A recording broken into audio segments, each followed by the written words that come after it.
السلام علیکم ورحمۃ اللہ وبرکاتہ۔ اعوذ باللہ من الشیطان الرجیم، بسم اللہ الرحمن الرحیم۔ اہدنا الصراط المستقیم۔ سورہ فاتحہ کی تفسیر جاری ہے۔ آج ہم اس آیت کی تفسیر کریں گے۔ اہدنا الصراط المستقیم، ہمیں چلا اس سیدھے راستے پر۔ نامین ہمیں، ہدایت۔ اہدنا الصراط ہمیں چلا، صراط راستہ، مستقیم سیدھا۔ اہدنا الصراط المستقیم، یہ دعا جو ہے یہ اللہ تعالیٰ کی بارگاہ میں عرض کی جا رہی ہے، جو اللہ تعالیٰ نے خود ہی سکھائی ہے کہ آپ مجھ سے اس طرح دعا کریں کہ یا اللہ تو مجھے سیدھے راستے پر چلا۔ تو یہ بہت ہی اہم بات ہے۔ سیدھے راستہ جو ہے جب مل جاتا ہے تو بس پھر سارے معاملے آسان ہو جاتے ہیں۔ اب دیکھیں، اگر کوئی بندہ لندن سے جا رہا ہو برمنگھم کی طرف اور راستہ آگے بدل لے یا بھول جائے تو وہ برمنگھم تو نہیں پہنچ سکے گا۔ تو اگر کوئی بندہ لاہور سے ملتان جا رہا ہو تو وہ ملتان تو نہیں پہنچ سکے گا اگر وہ راستہ بھول جاتا ہے۔ تو راستے پر چلنا ضروری ہوتا ہے۔ کبھی راستے میں دشواری بھی ہو جاتی ہے، کہیں پر مشکل ہوتی ہے، کہیں پہ ٹریفک زیادہ ہوتی ہے، کہیں پر آگے کوئی ایسا راستہ ذرا تھوڑا خراب ہوتا ہے یا کچھ پرابلم ہوتا ہے تو وہ ٹھیک ہو رہا ہوتا ہے یا کچھ ایسی بات ہے۔ تو اللہ کا جو راستہ بتایا ہوا ہے صراط مستقیم، وہ بالکل سیدھا راستہ ہے، اس میں خرابی نہیں ہے کہیں پر بھی۔ اور یہ ایسا سموتھ اور بہترین راستہ ہے، جب بندہ اس پر چل پڑتا ہے تو پھر مسائل پرابلم تو ضرور آتے ہیں، لیکن بندہ اس کے لیے ایک بندے کے پاس سب سے بڑا ہتھیار ہے، جس کو اللہ تعالیٰ نے صبر فرمایا ہے۔ صبر بہت بڑا ہتھیار ہے، اس لیے اللہ نے فرمایا ان اللہ مع الصابرین، میں ان لوگوں کے ساتھ ہوں جو صبر کرنے والے ہیں۔ تو وہ ان کا تعلق جو صبر کرنے والے ہوتے ہیں ان کا اللہ تعالیٰ سے جڑ جاتا ہے۔ تو اہدنا الصراط المستقیم دعا کا وہ حصہ ہے کہ اے اللہ ہمیں سیدھے راستے پر چلا۔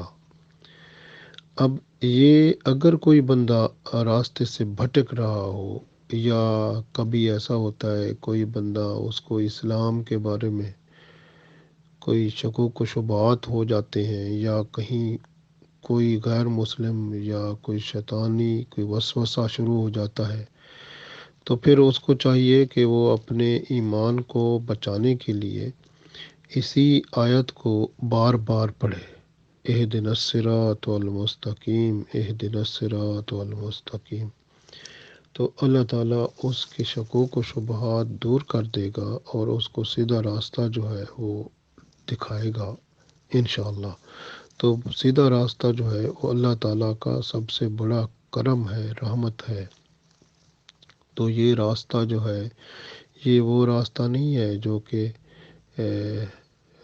یعنی جو بندے کو کسی ایسی جگہ لے جائے جو نقصان کی ہوتی ہے، بلکہ یہ راستہ وہ راستہ ہے جو بندے کو نہ صرف دنیا میں سکون میں رکھتا ہے، اس کو سکون و اطمینان کی دولت عطا کرتا ہے، بلکہ آخرت میں بھی اس کے لیے یہ سکون و اطمینان کا باعث ہوگا۔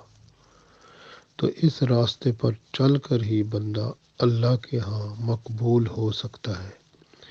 تو وہ راستہ جس کے ہتھیار صرف دو ہیں، یعنی دو آپ کے پاس چیزیں ہونی چاہیے جب اس راستے پر چلیں، تو پھر کامیابی ہی کامیابی ہے۔ تو پہلی جو اس کے لیے آپ کو سب سے بڑا گائیڈ ہونا چاہیے جو آپ کے پاس، وہ ہونا چاہیے قرآن پاک۔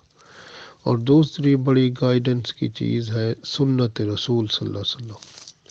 تو بس یہ دو چیزیں ہوتی ہیں تو پھر آپ کہیں بھی کوئی بھی آپ کو بھٹکا نہیں سکتا، سیدھے راستے پر ہی رہیں گے اور اللہ تعالیٰ کی رحمت ہی رہے گی۔ اب اللہ تعالیٰ سے ہم عرض کرتے ہیں کہ وہ راستہ جو سیدھا ہے وہ کون سا راستہ ہے؟ اگلی آیت میں اللہ تعالیٰ نے اس کو بتا دیا ہے کہ سیدھا راستہ ہے کون سا۔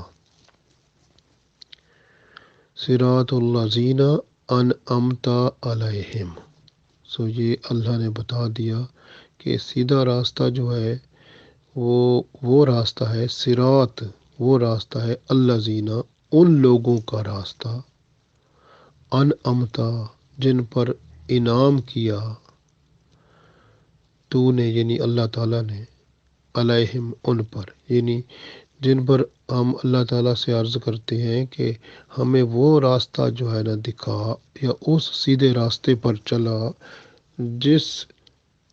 جب تو نے کچھ لوگوں کو وہ راستہ دکھایا تو وہ انعام و اکرام پا گئے، آپ سے وہ رحمت پا گئے، برکتیں پا گئے، اللہ تعالیٰ کی کرم نوازی ان پر ہو گئی۔ وہ کون لوگ ہیں؟ آگے ایک آیت میں اللہ اس کو فرما بھی دیتے ہیں، تو وہ لوگ ہیں جو نبی ہیں، صدیق ہیں، شہداء ہیں، صالحین ہیں۔ یہ چار گروپ آف پیپل ہیں، یعنی چار قسم کے لوگ ہیں۔ ان کے راستے کے بارے میں ہم بات کرتے ہیں کہ یا اللہ جو راستہ آپ نے ان کو دکھایا تھا بس وہی راستہ مجھے دکھا دے۔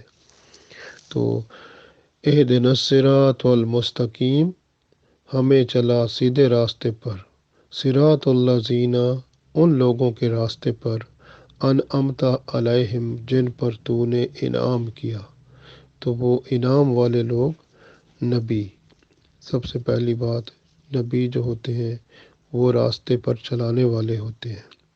اب نبی جب چلاتا ہے راستے پر تو وہ بندے کی مرضی ہوتی ہے کہ وہ بندہ اس پہ چلے یا نہ چلے، کیونکہ ہدایت تو اللہ کے پاس ہے۔ نبی کا کام ہوتا ہے بات کا پہنچا دینا، جیسے اب میں بات آپ کو پہنچا رہا ہوں تو میں رسول اللہ صلی اللہ علیہ وآلہ وسلم کی سنت پوری کر رہا ہوں، کیونکہ آپ صلی اللہ علیہ وسلم نے فرمایا تھا کہ ایک آیت بھی ہو تو وہ بھی آپ دوسروں تک پہنچا دو۔ تو جو بھی دین کی بات آگے پہنچاتا ہے اس کو نہ صرف خود فائدہ ہوتا ہے بلکہ وہ دوسروں کا بھی فائدہ سوچتا ہے، تو یہ صدقہ جاریہ بن جاتا ہے۔ بندہ مر جائے گا تو اس کے بعد بندے کو اس کا ثواب ملتا رہتا ہے، جب تک دوسرے بندے اس کو سن کر اس پر عمل کرتے ہیں تو اللہ تعالیٰ کی رحمت اس بندے پر جاری و ساری رہتی ہے۔ تو ان لوگوں کا راستہ، نبیوں کا راستہ سچا ہے۔ اس کے بعد صدیقین جو ہیں، صدیق سے مراد آپ یوں سمجھ لیں خلفائے راشدین ہیں جو رسول اللہ صلی اللہ علیہ وسلم کے، ان کا طریقہ کار، ان کی جو ہے وہ سنتیں، ان کے طریقہ کار، ان کی پرسنالٹی، ان کی زندگی کے حالات، ان کو دیکھ کے اپنی زندگی کو ویسا بنائیں۔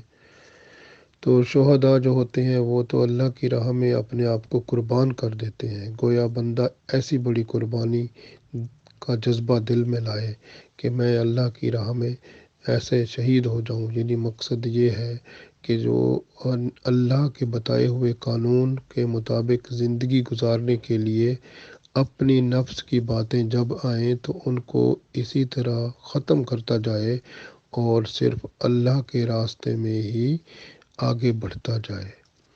تو صالحین جو ہیں وہ لوگ ہیں جو نیک لوگ ہیں، جن کا ہر کام نیک اور صرف اس چیز پہ کہ وہ ان کا دل اطمینان پا جاتا ہے کہ اللہ تعالیٰ کی طرف سے ان کے دل میں برائی سے نفرت ہوتی ہے اور سکون ملتا ہے تو صرف نیکی اور اچھائی سے۔ تو اچھائی اور سکون پر وہ اطمینان پاتے ہیں، اور جو برائی ہے وہ ان کو نفرت اور بہت تلخ لگتی ہے، تکلیف ہوتی ہے اس کو کرنا بھی۔